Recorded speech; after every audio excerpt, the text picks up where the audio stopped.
حضرت اسماعیل علیہ السلام حضرت ابراہیم علیہ السلام کے بیٹے تھے۔ ان کی والدہ کا نام حضرت حاجرہ رضی اللہ تعالی عنہا تھا۔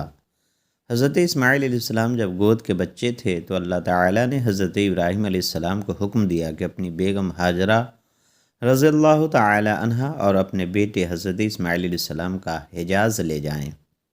حضرت ابراہیم علیہ السلام اللہ تعالیٰ کے حکم سے حضرت حاجرہ رضی اللہ تعالی عنہا اور بیٹے اسماعیل علیہ السلام کو وہاں چھوڑ کر واپس چلے گئے۔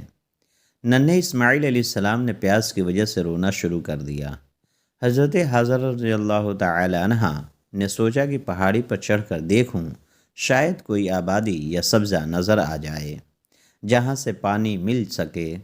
انہوں نے ننھے اسماعیل کو ریت پر لٹا دیا اور قریبی پہاڑیوں صفا اور مروہ پر دوڑ دوڑ کر چکر لگانے لگیں، لیکن انہیں کوئی انسان دکھائی نہ دیا۔ وہ فکر مند ہو گئیں۔ حضرت حاجرہ مایوس ہو کر ننھے اسماعیل کو دیکھنے واپس آئیں تو حیران رہ گئیں۔ انہوں نے دیکھا کہ ننھے اسماعیل پیاس کی وجہ سے اینڑیاں رگڑ رہے ہیں، اور جہاں ریت پر ان کی اینڑیاں رگڑ کھا رہی ہے وہیں سے پانی کا چشمہ نکل رہا ہے۔ انہوں نے جلدی سے بیٹے کو پانی پلایا اور خود بھی پیا۔ اسی چشمے کا نام زمزم ہے۔ اتنی ہی دیر میں وہاں ایک خانہ بدوش قبیلہ آ پہنچا۔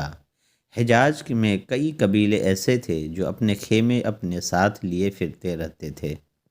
انہیں جہاں کوئی پانی کا کنواں ملتا وہاں خیموں کی بستی بسا لیتے۔ اس قبیلے کا نام بنو جرہم تھا۔ ان لوگوں نے حضرت حاجرہ رضی اللہ تعالی عنہا اور ننھے اسماعیل کو دیکھا اور ان سے چشمے کی داستان سنی تو بہت حیران ہوئے۔ وہ سمجھ گئے کہ ان ماں بیٹے پر اللہ کا کوئی خاص فضل ہے۔ انہوں نے ننھے اسماعیل علیہ السلام اور ان کی والدہ حضرت حاجرہ کی بہت عزت کی اور پھر وہیں خیمے لگا لیے۔ حضرت اسماعیل علیہ السلام جب اتنے بڑے ہو گئے کہ کام کاج میں اپنے والد کا ہاتھ بٹانے لگے تو حضرت ابراہیم علیہ السلام نے ایک خواب دیکھا۔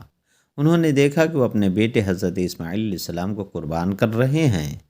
انہوں نے اپنے بیٹے حضرت اسماعیل علیہ السلام سے اسے خواب کا ذکر کیا۔ حضرت اسماعیل علیہ السلام نے جواب دیا کہ یہ خواب ضرور اللہ تعالیٰ کی طرف سے ایک امتحان ہے، اور میں اللہ کی رضا کے لیے قربان ہو جانے پر تیار ہوں۔ حضرت ابراہیم علیہ السلام اپنے بیٹے حضرت اسماعیل علیہ السلام کو شہر سے باہر منی کے مقام پر لے گئے اور انہیں پیشانی کے بل لٹا دیا۔ اسی وقت ایک فرشتے نے پکارا کہ آپ اپنی آزمائش میں پورے اترے ہیں، آپ نے اپنا خواب سچ کر دکھایا ہے، اور اللہ کی قدرت سے ایک دمبا وہاں آ گیا۔ حضرت ابراہیم علیہ السلام کو حکم ہوا کہ حضرت اسماعیل کی بجائے اس دمبے کو قربان کریں۔ ہر سال حاجی لوگ حج کے بعد منی کے مقام پر قربانی کرتے ہیں۔ حضرت ابراہیم علیہ السلام اور حضرت اسماعیل علیہ السلام کی اس عظیم قربانی کی یاد تازہ ہوتی ہے۔